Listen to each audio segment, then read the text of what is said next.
B12નું સામાન્ય સ્તર કેટલું હોવું જોઈએ?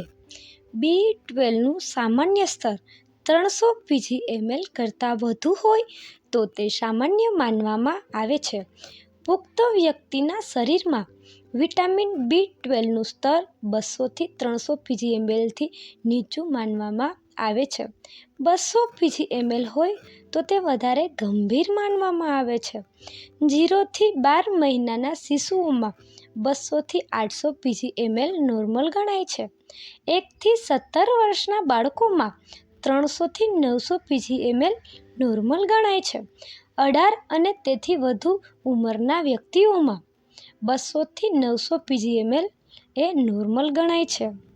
B12ની ઉણપ, B12ના લક્ષણો, B12 થી થતા ઉપાયો અને B12માં કઈ કઈ વસ્તુઓ લેવામાં આવે છે એ હું તમને નેક્સ્ટ વિડીયોમાં જણાવીશ.